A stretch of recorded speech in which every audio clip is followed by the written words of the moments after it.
रावत ने बीजेपी राष्ट्रीय अध्यक्ष जेपी नड्डा को भेजा पत्र। चुनाव नहीं लड़ने की कही बात, कहा धामी के नेतृत्व में जीत के लिए करेंगे काम। हरक सिंह रावत को लेकर कांग्रेस में मतभेद, दारचूला विधायक बोले जब जरूरत तब भाग गए थे। सरिता की बगावत से संजीव की राह आसान नहीं, अब भगवा दल करेगा घेराबंदी।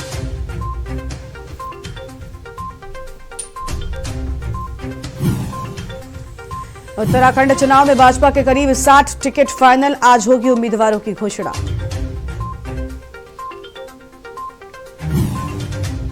उत्तराखंड में 300 से अधिक मतदान केंद्रों से सैटेलाइट फोन से होगा संपर्क। 50% से अधिक मतदान केंद्रों में सीसीटीवी कैमरे लगाकर वेबकास्टिंग की तैयारी। उत्तराखंड में 24 घंटे में मिले कोरोना के 4,402 नए मरीज, सक्रिय मरीजों का आंकड़ा 22,000 पार।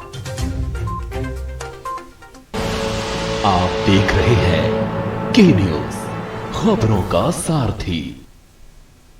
नमस्कार, मैं हूं गरिमा वाजपेयी और खबर उत्तराखंड में आप सभी का स्वागत है। खबर उत्तरकाशी से, जहां जनपद उत्तरकाशी में मतदान केंद्र बगोरी गांव के ग्रामीणों के लिए खुशखबरी है। अब बगोरी के ग्रामीणों को मतदान के लिए 90 किलोमीटर दूर नहीं जाना पड़ेगा। ग्रामीण अपने शीतकाल प्रवास स्थान डूंडा में ही मतदान कर सकेंगे। ग्रामीणों ने मतदान केंद्र बदलने की मांग जिलाधिकारी से की थी और गाँव में करीब 800 मतदाता हैं। शीतकाल में बर्फबारी व सड़क बाधित होने के कारण बगोरी के ग्रामीण 90 किलोमीटर दूर वीरपुर डंडा गांव में प्रवास करते हैं। जिला अधिकारी मयूर दीक्षित ने बताया कि बगोरी के ग्रामीणों की मांग पर उनके लिए मतदान केंद्र डूंडा में ही बनाया जाएगा और इस संबंध में शासन से भी स्वीकृति मिल गई है।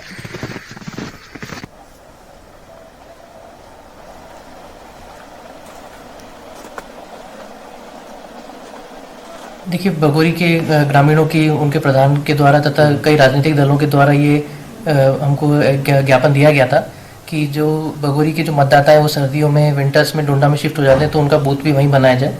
इस क्रम में हमने पहले का भी डेटा देखा तो मतदान प्रतिशत काफ़ी कम था, तो इसका प्रपोजल हमने स्टेट में और फिर भारत निर्वाचन आयोग को भेजा गया था, जिसकी अनुमति मिलने के बाद अब जो बगोरी के लोग जो डोंडा में प्रवास करते हैं सर्दियों में, वो वहीं पर डोंडा में ही अपना मताधिकार का प्रयोग कर सकेंगे। खबर उत्तरकाशी के यमुना घाटी के नगर पालिका बटकोट की है, जहां नाइट में एक सभागार में दिव्यांगजन जागरूक अभियान कार्यक्रम किया गया। कार्यक्रम में आए सभी लोगों ने अपनी अपनी कला के माध्यम से विभिन्न प्रकार के चित्र आदि बनाकर संगीत गायन करते हुए अपने हुनर का झलका। कार्यक्रम में एसडीएम बटकोट शालिनी नेगी ने पीडब्ल्यूडी ऐप की भी जानकारी दी और साथ ही दिव्यांग स्कूल के विजय लक्ष्मी जोशी व सुरेंद्र रावत सहित अनेकों लोग उपस्थित रहे।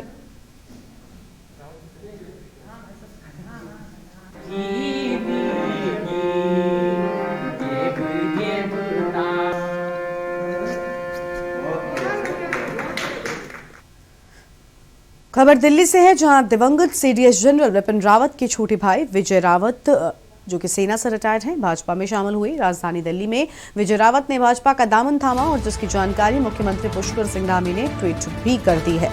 सीएम धामी ने कहा कि राष्ट्रवादी विचारधारा से प्रभावित होकर और प्रधानमंत्री से प्रभावित होकर आपने भाजपा की सदस्यता हासिल की है।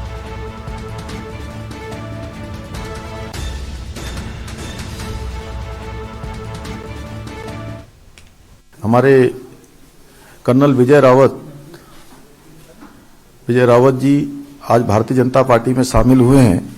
आज मैं आपका बहुत स्वागत करता हूं और मैं निश्चित रूप से बहुत शुभकामनाएं देता हूं कि आपके आने से हमारी पार्टी, जो हमेशा सैनिकों का सम्मान करती है और हमेशा सैनिकों का सम्मान किया है, देश के अंदर 1 रैंक और 1 पेंशन लागू करने का काम किसी ने किया है तो हमारे देश के यशस्वी प्रधानमंत्री नरेंद्र मोदी जी के कार्यकाल में हुआ है।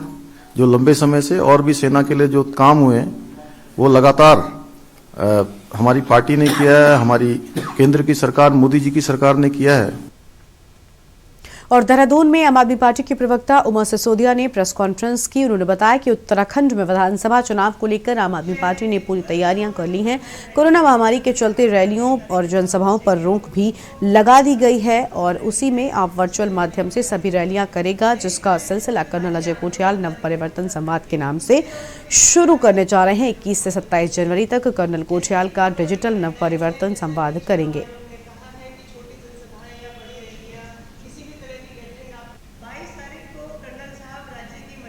पार्टी ने वर्चुअल नव संवाद रैलियों का यहाँ पर आयोजन किया था, जिसमें लगभग 40 लाख लोग आम आदमी पार्टी से जुड़े थे और उसी को अब हम दूसरे चरण में शुरू कर रहे हैं 21 से लेकर 27 तारीख तक, जिसको कि कर्नल कोठियाल साहब जो कि हमारा सीएम चेहरा है वो संबोधित करेंगे और अलग अलग दिन अलग अलग लोगों से बात की जाएगी। जैसे कि 21 तारीख को जो सबसे पहले जो युवा बच्चे हैं जो पहली बार वोट करने के लिए जाएंगे, 18 साल के जो युवा बच्चे हैं उनसे कर्नल साहब संवाद करेंगे। 22 तारीख को महिलाओं के साथ संवाद करेंगे। 23 तारीख को जो ऑटो टैक्सी यूनियन के जो हमारे लोग हैं उनके साथ संवाद किया जाएगा। राज्य आंदोलनकारियों के साथ संवाद होगा। 26 तारीख को एक्स सर्विसमैन जो है उनके साथ संवाद होगा और 27 तारीख को जो युवा वर्ग है, खासतौर पर वो युवा वर्ग जिसकी रोजगार की गारंटी की हम लोगों ने बात की है, उस युवा वर्ग के साथ कर्नल साहब जुड़ेंगे और अपनी बात को रखेंगे। और बड़ी खबर आपको देहरादून से बता दें, इस बीच बड़ी जानकारी सामने आ रही है, जहां पर आज भाजपा प्रत्याशियों की सूची जारी कर सकती है। देहरादून से इस वक्त की बड़ी खबर, आज भाजपा की ओर से सूची जारी की जा सकती है। सीएम धामी और मदन कौशिक 11 बजे कर सकते हैं ये बड़ी जानकारी। आज कई बैठक करेंगे, कई बैठक के बाद में मंथन होगा, तो कई बैठकों में मंथन करेंगे, उसके बाद में सूची आ सकती है। मंथन के बाद ही देहरादून में उम्मीदवारों पर चर्चा होगी। ये बड़ी खबर आपको हम देहरादून से बता रहे हैं, जहां पर आज भारतीय जनता पार्टी की ओर से सूची जारी की जा सकती है। कई सिटिंग विधायकों के टिकट भी काटे जा सकते हैं। तो देहरादून से इस वक्त की बड़ी खबर, त्रिवेंद्र सिंह रावत के बदले प्रेमचंद उतर सकते हैं चुनाव में। ये बड़ी जानकारी आपको बता रहे हैं, जहां पर आज भाजपा प्रत्याशियों की सूची जारी की जा सकती है। ये बड़ी खबर देहरादून से सामने आ रही है। सीएम धामी और मदन कौशिक 11 बजे देहरादून लौटेंगे। कई बैठकें होंगी, इन बैठकों में चर्चा की जाएगी। आज भाजपा प्रत्याशियों की लिस्ट सामने आ सकती है। ये बड़ी जानकारी आपको हम बता रहे हैं। कई सिटिंग विधायकों के टिकट कट भी सकते हैं, ये भी बड़ी जानकारी। सीएम धामी और मदन कौशिक 11 बजे देहरादून लौटेंगे, उसके बाद में कई बैठक कर मंथन करेंगे, यानी नामों को लेकर मंथन होगा और उसके बाद सूची जारी की जाएगी। तो मंथन के बाद देहरादून में उम्मीदवारों पर चर्चा भी होगी और उसके बाद सूची जारी की जा सकती है। ये बड़ी खबर आपको बता रहे हैं देहरादून से, जहां पर कई सिटिंग विधायकों के टिकट कटने की भी बात सामने आ रही है। त्रिवेंद्र सिंह रावत के बदले प्रेमचंद उतर सकते हैं चुनावी मैदान में, यानी त्रिवेंद्र सिंह रावत के बदले प्रेमचंद को उतार सकती है पार्टी और आज भाजपा प्रत्याशियों की लिस्ट सामने आ सकती है। ये बड़ी खबर आपको बता रहे हैं देहरादून से, जहां पर आज लिस्ट सामने आ सकती है। सीएम धामी और मदन कौशिक 11 बजे देहरादून लौटेंगे, उसके बाद में कई बैठकें होंगी, बैठकों के बाद मंथन होगा, चर्चा होगी, उसके बाद ही सूची सामने आएगी। तो बड़ी खबर देहरादून से, जहां सीएम धामी और मदन कौशिक 11 बजे देहरादून लौटेंगे, उसके बाद बैठक करेंगे, मंथन होगा और मंथन के बाद में विचार विमर्श के बाद सूची जारी की जाएगी। कई सिटिंग विधायकों के टिकट काटे जाने की भी खबर सामने आ रही है।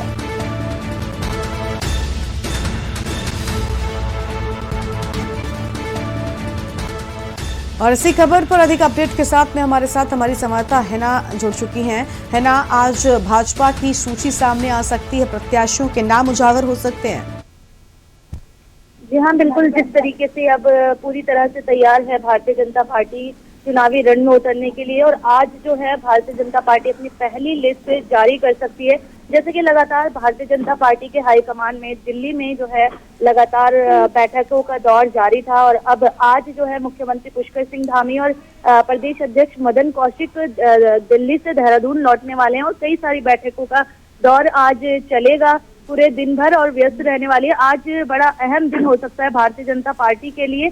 जैसे कि हाईकमान मंथन कर चुका है नामों पर, लेकिन आज जो है फाइनल मोहर लग सकती है। कई सिटिंग विधायकों के टिकट भी काटे जा सकते हैं, जिनका पिछले 5 साल में जो है प्रदर्शन बुरा रहा है। वही पूर्व मुख्यमंत्री त्रिवेंद्र सिंह रावत, जैसे कि उन्होंने कल पत्र लिखा राष्ट्रीय अध्यक्ष जेपी नड्डा को कि वह नहीं लड़ना चाहते हैं चुनाव। तो इस बार जो है सूत्रों के मुताबिक पता चल रहा है कि विधानसभा अध्यक्ष प्रेमचंद अग्रवाल डोईवाला सीट से मैदानी चुनावी रण में उतर सकते हैं। जी बिल्कुल, लेकिन है ना, अभी आपने जिस तरह से कहा कि खुद त्रिवेंद्र सिंह रावत ने पत्र लिखकर कहा कि वो चुनाव नहीं लड़ना चाहते, उनका भी क्योंकि टिकट कटने की बात सामने आ रही है, तो है ना, अगर अंदर खाने की बात करें तो क्या वाकई ये सच है कि वो खुद चुनाव नहीं लड़ना चाहते, या फिर पार्टी ऐसा कहीं ना कर दें इस डर से उन्होंने पत्र लिखकर ये बात कही?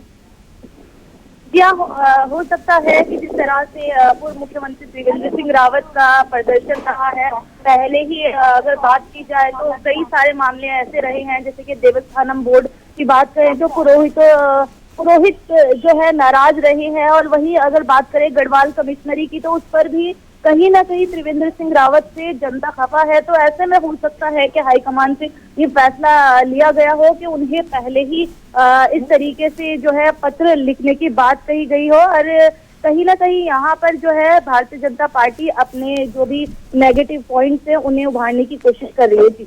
जी बहुत शुक्रिया आपका हिना हमारे साथ जुड़ने के लिए, अहम जानकारी हमारे दर्शकों तक पहुंचाने के लिए। तो आज भाजपा प्रत्याशियों की सूची जारी कर सकती है, बैठक होगी, बैठक के बाद मंथन होगा, नामों पर विचार विमर्श होगा, उसके बाद ही सूची सामने आएगी। ये बड़ी खबर आपको हम बता दें और बताया जा रहा है कि कई सिटिंग विधायकों के टिकट भी कट सकते हैं।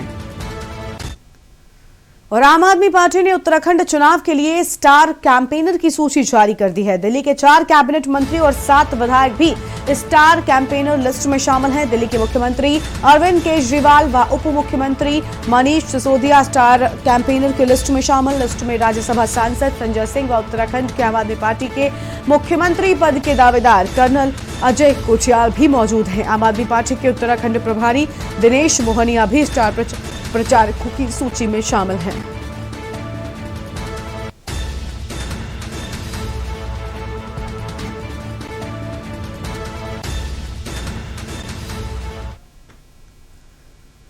खबर गंगोत्री से, जहां कर्नल अजय कोठियाल जनसंपर्क करते हुए गंगोत्री के दूरस्थ गांव गणेशपुर और गर्म पानी ग्राम सभा पहुंचे।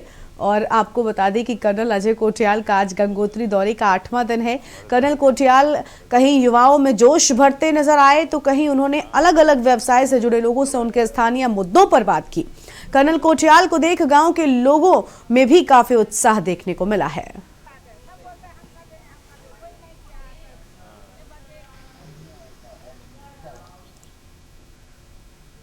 और खबर दून से, जहां किसानों के मुद्दे को हवा देने के लिए कांग्रेस ने उत्तराखंड में नई किताब जारी की है, जिसका शीर्षक है आमदनी न हुई 2 गुना, दर्द 100 गुना। ये किताब आज प्रदेश कांग्रेस के मुख्यालय में कांग्रेस के मुख्य चुनाव पर्यवेक्षक मोहन प्रकाश और राष्ट्रीय प्रवक्ता गौरव वल्लभ ने जारी की है। इस किताब की शुरुआत में कहा गया है कि भारत के लोग सब पर विश्वास करते हैं, मगर जो विश्वासघात करे उसे कभी माफ नहीं करते।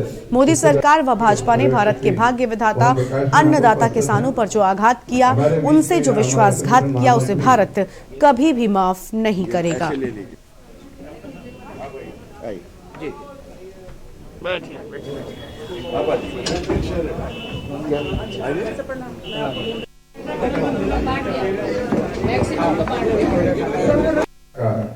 से लूटा इंश्योरेंस प्रीमियम, और इसका भी आंकड़ा इस किताब में आपके सामने, किताब में भी लिखा गया, आपके सामने बड़े संक्षिप्त में रख रहा हूं। किसानों से किसान फसल बीमा इंश्योरेंस के नाम पे 21,450 करोड़ रुपए लिए गए, और 2016 से 21 के मध्य इन सारी निजी कंपनियों ने 30,230 करोड़ रुपया प्रीमियम से कमाए। यहाँ पे भी किसानों का पैसा उनके काम नहीं आ रहा, वो निजी कंपनियों में प्रीमियम में वो कमा रही। 7वां बिंदु, बात करी एग्रीकल्चर इंफ्रास्ट्रक्चर फंड बनाने की 1 लाख करोड़ रुपया देके, और उसमें उसका सच ये है कि दिसंबर 2000 उसके बाद से लूटा इंश्योरेंस। कांग्रेस मुख्यालय में मुख्य चुनाव पर्यवेक्षक मोहन प्रकाश और राष्ट्रीय प्रवक्ता गौरव वल्लभ ने प्रेस वार्ता की। कांग्रेस ने किसानों के मुद्दे पर बीजेपी सरकार के खिलाफ मोर्चा खोला है और साथ ही आमदनी न हुई 2 गुना, खर्च 100 गुना नाम से पुस्तिका भी जारी की। तो वहीं गौरव वल्लभ ने किसानों के मुद्दे पर भाजपा सरकार को घेरा और कहा कि किसानों की आय 2 गुनी करने के बजाय किसानों के दर्द 100 गुना हो गए हैं।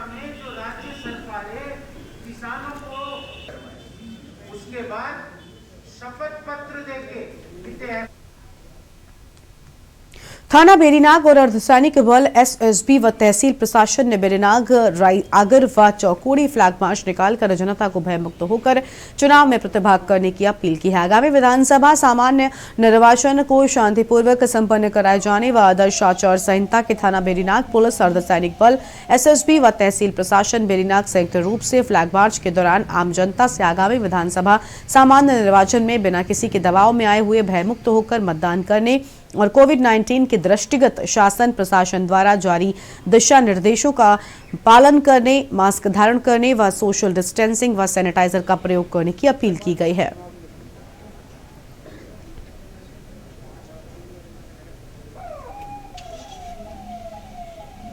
आगामी विधानसभा चुनाव को देखते हुए पुलिस, तहसील प्रशासन और एसएसबी पिथौरागढ़ के द्वारा थाना बेरीनाग क्षेत्र और रायागढ़ क्षेत्र में फ्लैग मार्च निकाला जा रहा है। सभी जनमानस से अनुरोध है कि वो निर्भीक होकर अपना मतदान करें। इसके अलावा जैसा कि आप सभी को पता है कि कोविड का प्रकोप दिन प्रतिदिन बढ़ता जा रहा है, तो कोविड नियमावली का भी पूर्ण तरीके से पालन करें और सेफ रहें। धन्यवाद। हरिद्वार नगर निगम में मौजूद विभिन्न विभाग के अधिकारियों में उस समय हड़कंप मच गया जब अधिकारियों को निगम में कार्य करने वाले 33 लोगों के कोरोना पॉजिटिव होने की सूचना मिली। नगर निगम हरिद्वार में हाल ही में 86 कर्मचारियों की RT-PCR जांच की गई और जिसमें 33 कर्मचारी कोरोना पॉजिटिव पाए गए और आज फिर से स्वास्थ्य विभाग ने कोरोना पॉजिटिव आए लोगों के प्राइमरी कॉन्टैक्ट की जाँच की है और आज 108 लोगों के सैंपल स्वास्थ्य विभाग द्वारा नगर निगम हरिद्वार से किए गए, तो वहीं अधिकारियों द्वारा नगर निगम हरिद्वार को सैनिटाइज करने का काम भी शुरू कराया गया है।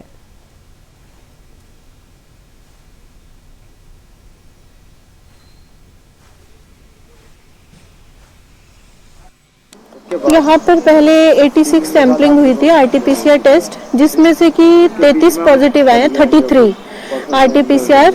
अब आज फिर से इनकी सारी विभागों की जितने भी यहाँ पे अलग अलग विभाग हैं, सबकी आज सैंपलिंग सुनिश्चित करी थी आज का दिन इन्होंने, जिसमें से आज अभी तक हमने 108 RT-PCR टेस्ट ले लिए हैं। नगर निगम मायापुर देवपुरा में है, तो यहीं पे ही पहले पॉजिटिव आए थे, तो इनके प्राइमरी कॉन्टेक्ट के हिसाब से हमने आज यहाँ पे फिर से कॉन्टेक्ट ट्रेसिंग करने के लिए दोबारा से इनके RT-PCR लिए हैं। 33 की पॉजिटिव रिपोर्ट आई है यहाँ पे।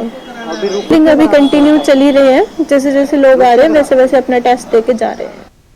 खबर पौड़ी से है, जहां पूर्व विधायक व वर्तमान नगर पालिका अध्यक्ष यशपाल बेनाम ने चौबट्टा खाल विधानसभा सीट से आगामी विधानसभा चुनाव 2022 के लिए भारतीय जनता पार्टी से के टिकट से अपनी दावेदारी पेश कर दी है। पत्रकार वार्ता करते हुए नगर पालिका अध्यक्ष पौड़ी यशपाल बेनाम ने कहा कि अगर चौबट्टा खाल के वर्तमान विधायक व पर्यटन मंत्री सतपाल महाराज प्रदेश की किसी अन्य सीट से चुनाव लड़ने का मन बनाते हैं तो वे चौबट्टा खाल विधानसभा सीट से भारतीय जनता पार्टी के टिकट से चुनाव मैदान में उतरने के लिए तैयार हैं। ये तो वो केंद्र में रहते तो काम तब भी आसानी से हो जाते, तो उनके वजन के हिसाब से जो है केंद्र में जाना चाहिए। सहयोग भी करूंगा, लेकिन अगर उनके परिवार का कोई अन्य पत्रकार वार्ता में मैंने एक बात कही है कि मैं चौबट्टा खाल से अपनी दावेदारी, मैंने जिलाध्यक्ष संपत सिंह रावत जी को अपनी दावेदारी का पत्र प्रस्तुत किया है।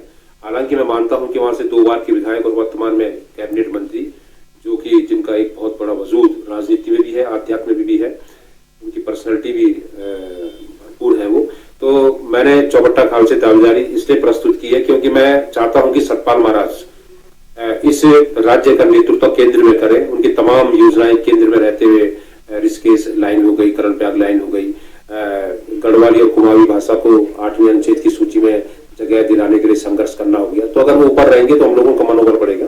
तो मैं चाहता हूं कि फिर भी अगर सतपाल महाराज, क्योंकि मैंने उन्हें तमाम चुनावों में उनके साथ में रहा हूं, चाहे सांसद का चुनाव उन्होंने 2 बार लड़ा हूं, जब वो तिवारी सरकार में भी थे और जब 2009 का उपचुनाव हुआ था, तो मैं चाहता हूं कि एक बार वो मुझ पे भी हाथ रखें। सतपाल महाराज से मैं तो भाई ये लगा लो,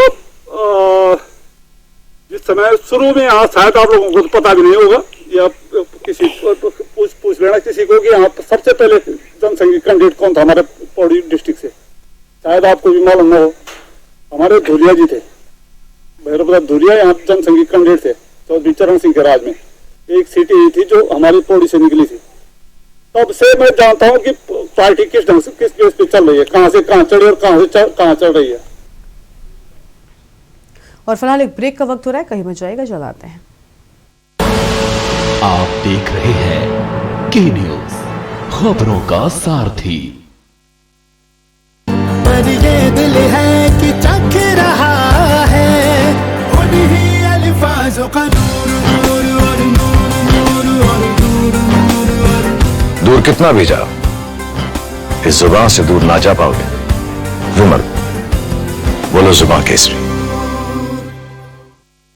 देखिए पूरे प्रदेश के सत्ता की सियासी हलचल की पड़ताल।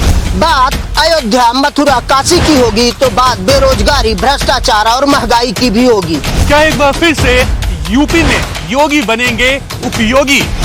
क्या अखिलेश की साइकिल कर पाएगी कमाल? बहन जी की हाथी क्या बनेगी सत्ता की साथी? प्रियंका की मेहनत क्या यूपी में होगी सफल? उत्तर प्रदेश के 75 जिले पर होगी के न्यूज की पैनी नजर, सिर्फ के न्यूज इंडिया पर।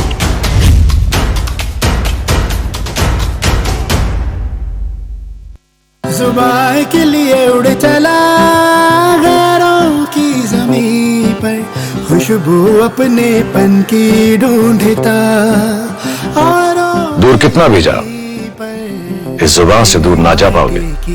रुमर बोलो जुबान केसरी।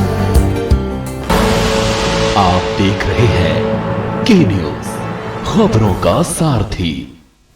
ब्रेक के बाद आप सभी का स्वागत है। खबर काशीपुर से, जहां अवैध शराब की बरामदगी हेतु चलाए गए अभियान के अंतर्गत एसपी चंद्रमोहन के निर्देशन में एक पुलिस टीम का गठन किया गया था, तो वहीं टीम द्वारा सीओ काशीपुर वीर सिंह के नेतृत्व में एसओजी काशीपुर व पुलिस की एक टीम ने 50 पेटी अंग्रेजी शराब, 600 बोतलें बरामद की गईं और साथ ही 2 वाहन भी बरामद किए, तो वहीं 2 अभियुक्त मौके का फायदा उठाकर भागने में कामयाब रहे। फिलहाल अभियुक्तों के विरुद्ध आबकारी अधिनियम पंजीकृत कर अभियुक्तों से पूछताछ की जा रही है।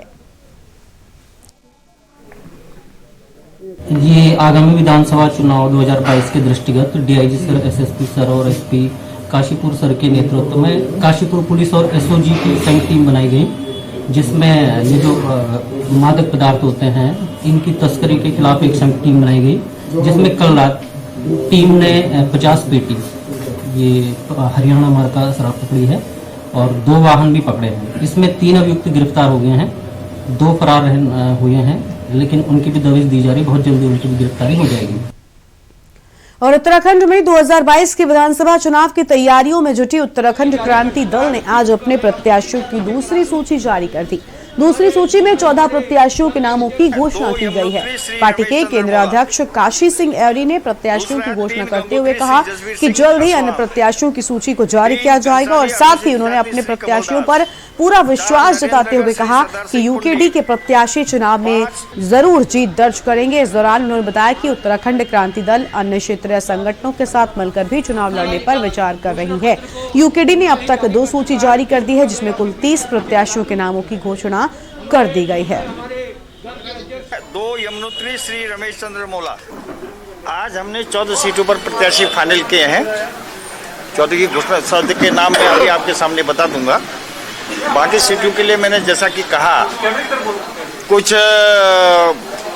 नामों के पैनल आए हैं, उस पर विचार हम कर रहे हैं और कुछ एप्लीकेशंस में थोड़ा तकनीकी दिक्कत है, उस पर भी विचार चल रहा है और कुछ सीटों पर हम लोग ये भी विचार कर रहे हैं कि हमारा उत्तराखंड लोकतांत्रिक मोर्चा बात कर रहा है कि जो उत्तराखंड के सरोकारों के साथ रहे हैं, क्षेत्रीय दल हैं, क्षेत्रीय संगठन हैं, उनसे भी हम कुछ सीटें उनको भी देके इसके उनको रोकने की कोशिश करेंगे। भाजपा के खिलाफ जो मत है, कांग्रेस के खिलाफ जो मत है, वो डिवाइड न हो, इसलिए हमने उसको भी कंसिडर करने के लिए थोड़ा समय चाहा है और हम समझते हैं कि 22-23 तक हम लोग सभी नामों की घोषणा कर देंगे। कांग्रेस छोड़कर भाजपा में शामिल हुई सरिता आर्या नैनीताल पहुंची और जहां भाजपा नगर मंडल अध्यक्ष आनंद बिष्ट सहित भाजपा कार्यकर्ताओं ने उनका मल्लीताल स्थित एक निजी होटल में भव्य स्वागत किया और पत्रकार वार्ता के दौरान सरिता आर्या ने कहा कि कांग्रेस ने उनका नाम सूची से काटा, तो ऐसे में उनके सामने कांग्रेस छोड़ने के अलावा कोई विकल्प नहीं था। उन्होंने कहा कि कांग्रेस में महिला प्रदेश न तो स्वयं को टिकट दिला पाई और न ही अन्य महिलाओं को टिकट दिलाने में मदद कर पाई। ऐसे दल में रहने पर वो ग्लानि महसूस कर रही थी।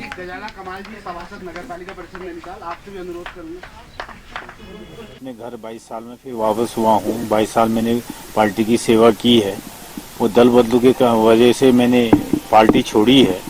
नेता के आने से भारतीय जनता पार्टी मजबूत हुई है। विगत 5 सालों से क्षेत्र में मैंने काम किया है और लगातार क्षेत्र में हूँ, तो पार्टी विश्वास तो मुझ पर ही करेगी। अगर जिसको भी टिकट देगी उसको हम लड़ाएंगे। अगर पार्टी सरिता जी को टिकट देगी या मोहनपाल जी को देगी या दिनेश जी को देगी, अम्बा को देगी या कमला आर्या जी को देगी, हेमारिया उसके साथ खड़ा है। मैं बहुत बहुत आभारी हूँ यहाँ मंडल अध्यक्ष अपने आनंद बिज जी का कि उन्होंने आज यहाँ पर मेरा परिचय बूथ अध्यक्षों से और पन्ना प्रमुखों से भी करवाया है। और आज उन्होंने यहाँ पर मेरा और हेमारिया जी का और रेखा बोरा जी और जिन्होंने भूमियाधार से कई लड़के आए हैं उन्होंने यहाँ पे ज्वाइन भी किया है।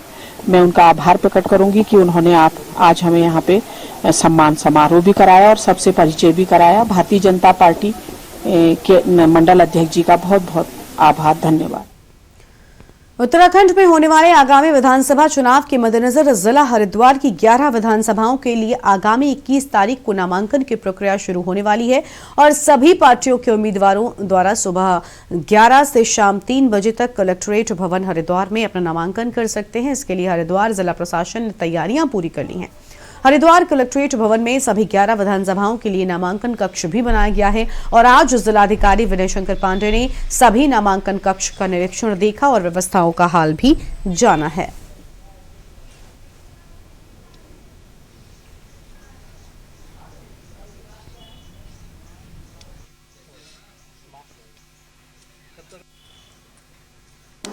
यहाँ पर पहले 86 सैंपलिंग हुई थी आरटीपीसीआर टेस्ट, जिसमें से कि 33 पॉजिटिव आए हैं, 33 आरटीपीसीआर। अब आज फिर से इनकी सारी विभागों की जितने भी यहाँ पे अलग अलग और खबर उत्तराखंड में आज बस इतना ही। आप बने रहिए के न्यूज के साथ। नमस्कार।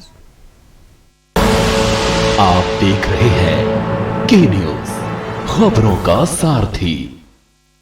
देखिए पूरे प्रदेश के सत्ता की सियासी हलचल की पड़ताल। बात अयोध्या, मथुरा, काशी की होगी तो बात बेरोजगारी, भ्रष्टाचार और महंगाई की भी होगी। क्या एक बार फिर से